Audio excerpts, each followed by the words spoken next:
नमस्कार दोस्तों, स्वागत है आपका हमारे चैनल पर, जहां हम आपके जीवन को प्रेरित करने और नई दिशा देने के लिए आपके साथ हैं। हमारा जीवन संघर्षों और चुनौतियों से भरा हुआ है और इन संघर्षों में हमें अक्सर अकेलापन महसूस होता है।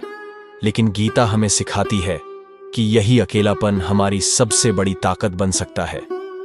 जब हम दूसरों पर निर्भर रहना छोड़ते हैं और अपनी आंतरिक शक्ति को पहचानते हैं, तभी हम असली सफलता की ओर बढ़ते हैं। गीता के उपदेश हमें यह भी याद दिलाते हैं कि कोई अपना नहीं होता है। संसार में सब कुछ अस्थायी है और दूसरों से उम्मीद रखना ही हमारी पीड़ा का कारण बनता है। इसीलिए आत्मनिर्भरता और निस्वार्थ कर्म ही जीवन का सही मार्ग है। इस कहानी में हम जानेंगे कि कैसे अकेलापन हमारी ताकत बन सकता है और कैसे कोई अपना नहीं होता के विचार से हम जीवन की सच्चाई को समझते हुए खुद पर विश्वास कर सकते हैं। गांव के बीचों बीच एक छोटा सा घर था, जिसमें अर्जुन नाम का एक युवा रहता था। अर्जुन का जीवन बड़ा ही साधारण था, लेकिन उसकी सबसे बड़ी समस्या थी अकेलापन। अर्जुन के परिवार में उसके माता पिता बचपन में ही गुजर गए थे और अब वह एकदम अकेला था। दोस्तों ने भी धीरे धीरे साथ छोड़ दिया था, क्योंकि वे सभी अपने अपने जीवन में व्यस्त हो गए थे। अर्जुन अक्सर सोचा करता था कि यह अकेलापन उसे खत्म कर देगा, लेकिन उसे क्या पता था कि यही अकेलापन उसकी सबसे बड़ी ताकत बनेगा। अर्जुन का जीवन कठिनाइयों से भरा हुआ था। हर दिन उसे यह एहसास होता था कि उसके पास कोई नहीं है जिसके साथ वह अपने दिल की बात कह सके। वह दिन रात काम करता था, लेकिन खाली समय में उसे अकेलापन सताता था। कभी कभी वह सोचता था कि यह जीवन कितना नीरस है और उसका कोई मतलब ही नहीं है। लेकिन एक दिन अर्जुन को एक नई सोच मिली। उसने सोचा, क्यों न मैं इस अकेलेपन को अपनी ताकत बना लूं। अर्जुन ने अकेलेपन से भागने के बजाय उसे गले लगाने का फैसला किया। उसने खुद से सवाल किया, क्यों न मैं इस समय का उपयोग खुद को बेहतर बनाने में करूं। अर्जुन ने किताबें पढ़नी शुरू की। उसने खुद को नई नई चीजें सिखाने में व्यस्त कर लिया। जब लोग बाहर दोस्तों के साथ मस्ती कर रहे होते थे, अर्जुन अपने भीतर की शांति को खोज रहा था। वह सुबह जल्दी उठकर योग करता, ध्यान करता और हर दिन कुछ नया सीखने का प्रण लेता। धीरे धीरे उसका अकेलापन उसकी सबसे बड़ी ताकत बन गया। उसे यह एहसास हुआ कि जो लोग हमेशा भीड़ में रहते हैं, वे शायद खुद को समझने का मौका ही नहीं दे पाते। एक दिन अर्जुन को एक पुरानी चित्रकारी की किताब मिली। उसे याद आया कि बचपन में उसे चित्रकारी का बहुत शौक था, लेकिन जीवन की भागदौड़ में यह शौक कहीं खो गया था। उसने फिर से चित्रकारी शुरू की। वह रोज नए चित्र बनाता और उनमें अपनी भावनाओं को व्यक्त करता। धीरे धीरे उसकी कला में गहराई आने लगी। उसने महसूस किया कि वह अपने अकेलेपन में जो शांति पा रहा था, वही उसकी चित्रकारी में झलक रही थी। अर्जुन की मेहनत रंग लाई। उसकी चित्रकारी इतनी शानदार हो गई कि लोगों ने उसे नोटिस करना शुरू कर दिया। एक दिन गांव के एक बड़े कलाकार ने अर्जुन की कला को देखा और उसे एक बड़ी प्रदर्शनी में भाग लेने का मौका दिया। यह अर्जुन के लिए एक बड़ा अवसर था। उसने बिना किसी उम्मीद के अपनी कला को प्रदर्शित किया, लेकिन उसकी कला ने सभी का दिल जीत लिया। लोग उसकी चित्रकारी के पीछे की भावना को समझने लगे। अर्जुन की चित्रकारी इतनी प्रसिद्ध हो गई कि उसकी प्रदर्शनी में हजारों लोग आने लगे।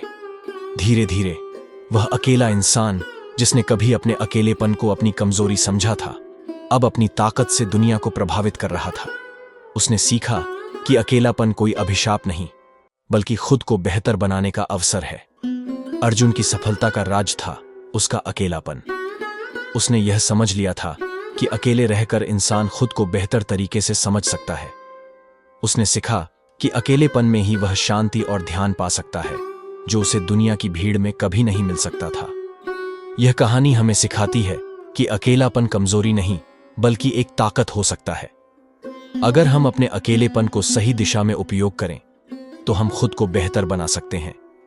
अर्जुन की तरह अगर हम अपने अकेलेपन का उपयोग आत्मविश्लेषण और आत्मविकास के लिए करें, तो हम अपनी ताकतों को पहचान सकते हैं और सफलता की ओर कदम बढ़ा सकते हैं।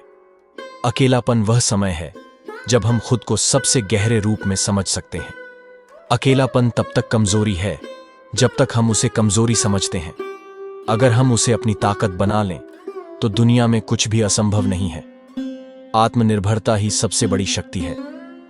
अपने भीतर ही सत्य और शांति को खोजें। जो अकेले चलता है वही अपने पथ का निर्माण करता है। मनुष्य की सबसे बड़ी ताकत उसकी आत्मशक्ति होती है। अकेलापन हमें आत्मचिंतन का अवसर देता है। जो खुद पर विश्वास करता है उसे किसी और की जरूरत नहीं होती। अपने भीतर की शक्ति को जाने और उसी पर निर्भर रहें।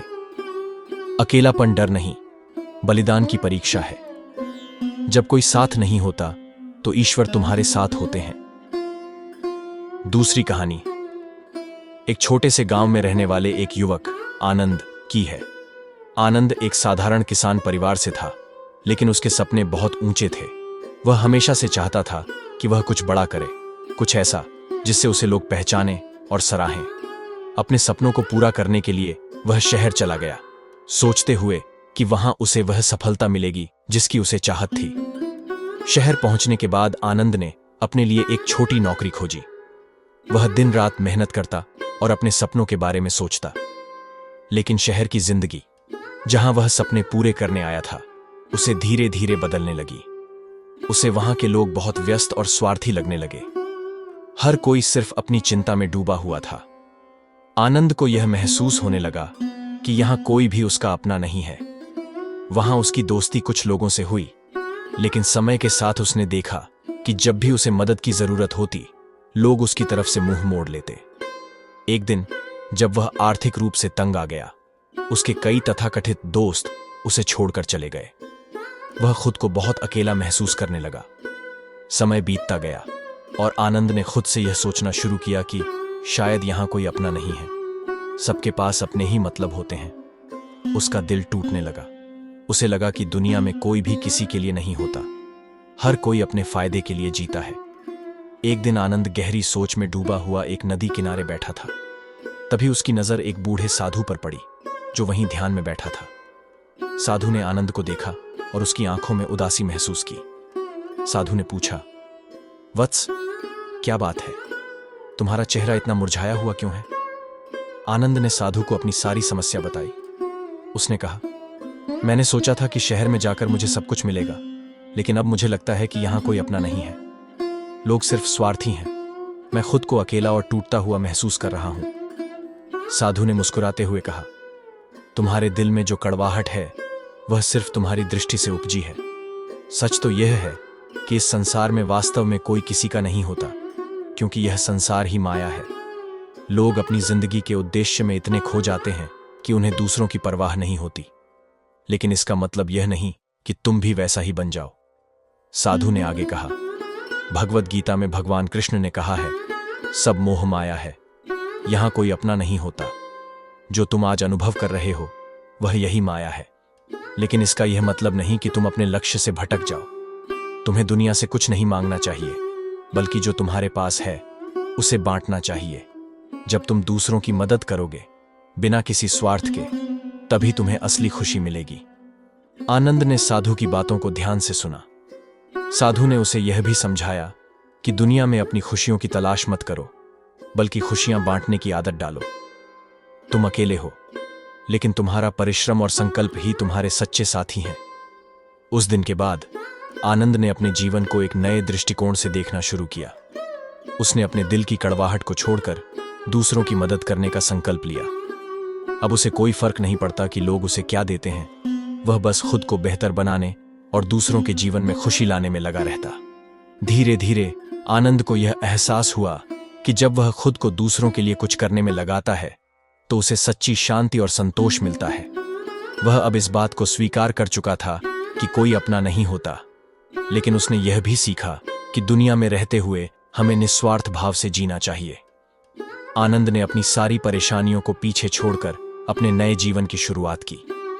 अब वह दूसरों की मदद करते हुए अपनी राह पर चलता था, बिना किसी की प्रशंसा या मदद की अपेक्षा किए।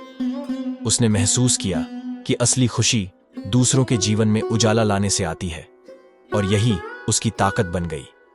इस तरह आनंद ने यह सीख लिया कि जीवन में दूसरों से उम्मीद करने के बजाय हमें अपने कर्म पर ध्यान देना चाहिए और निस्वार्थ भाव से अपना काम करना चाहिए। कोई अपना नहीं होता का मतलब यह नहीं कि हम दुनिया से कट जाएं, बल्कि यह समझें कि सच्ची खुशी भीतर से आती है, न कि बाहरी संसार से। इस कहानी का सार यह है कि जीवन में कोई भी आपका साथ हमेशा नहीं देगा, लेकिन इसका मतलब यह नहीं कि आप हार मान लें। आपको खुद पर और अपने कर्मों पर विश्वास रखना चाहिए। जय श्री कृष्ण।